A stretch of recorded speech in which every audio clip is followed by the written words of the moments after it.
Fala, meus elétrons, tudo positron? No último vídeo a gente começou a conversar sobre eletroquímica focado na eletrólise.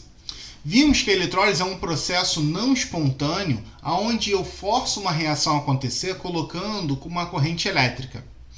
Vimos que existem dois tipos de eletrólise, a eletrólise ígnea e a eletrólise aquosa. E nesse vídeo a gente vai conversar sobre a eletrólise ígnea, que é onde eu coloco calor.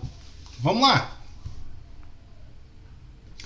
Então, por definição, a eletrólise ígnea é um tipo de eletrólise que é realizada com um eletrólito fundido. Ou seja, eu utilizo o calor para fundir o meu material e a partir desse material fundido eu coloco uma corrente elétrica. E utilizando essa corrente elétrica, eu vou fazer a reação que é não espontânea acontecer. Então, por exemplo, vamos fazer a eletrólise ígnea do NaCl? A gente sabe que o cloreto de sódio é um sal estável. Então, se você deixar o NaCl quietinho, ele não vai acontecer nada com ele. Mas se eu pego esse NaCl e coloco aquecido, ou seja, se eu fundo esse material, o que vai acontecer? Eu vou separar, eu vou dissociar os meus íons. Então, o NaCl ele vai dissociar em quê? Em Na+, e Cl-. No momento que eu colocar a corrente elétrica, eu vou promover a seguinte reação no polo negativo, ou seja, no cátodo. Eu vou pegar e vou reduzir o meu cátion. Então, o Na+, ele vai reduzir a Na0. E no anodo, eu vou oxidar o ânion.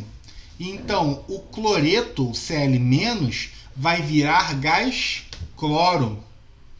E eu posso ter a minha reação global, que é somar as duas reações. Pessoal, quando eu for somar essas reações, eu tenho que perceber se o número de elétrons que estão entrando é o mesmo número de elétrons que estão saindo. Como eu tenho um elétron entrando e dois saindo, eu vou multiplicar a reação do sódio por 2. Então fica 2, 2, 2.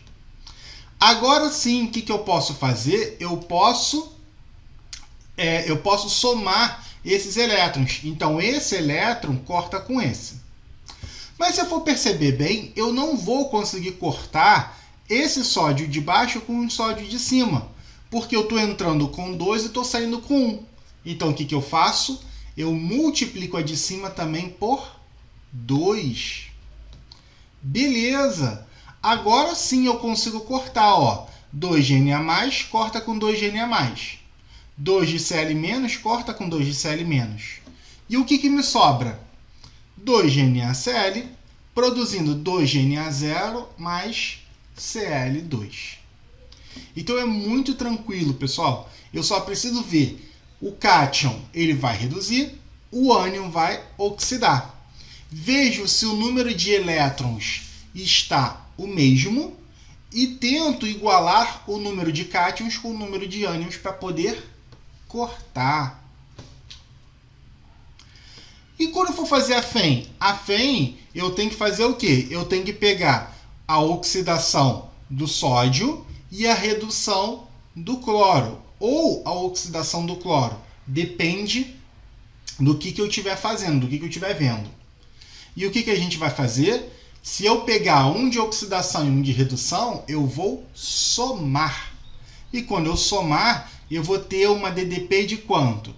4,07. Tá vendo que esse potencial tem um valor negativo?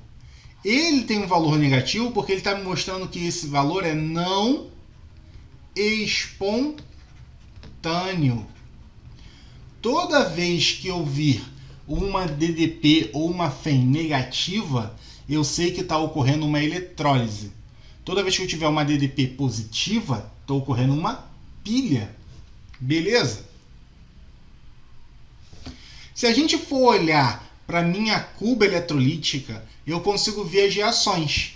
Então aqui, ó, no cátodo, o que acontece? Ocorre a redução.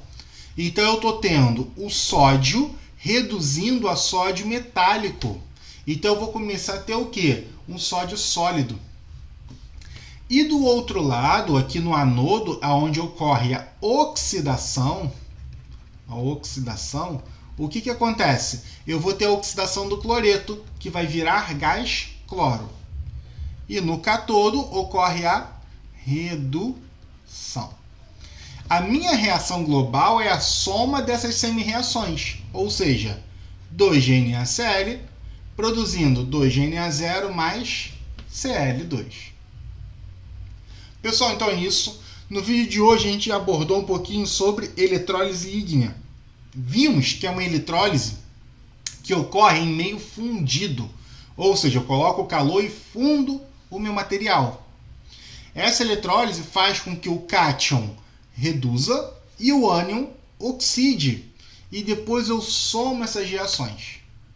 Muito obrigado, até a próxima. Beijos no elétron!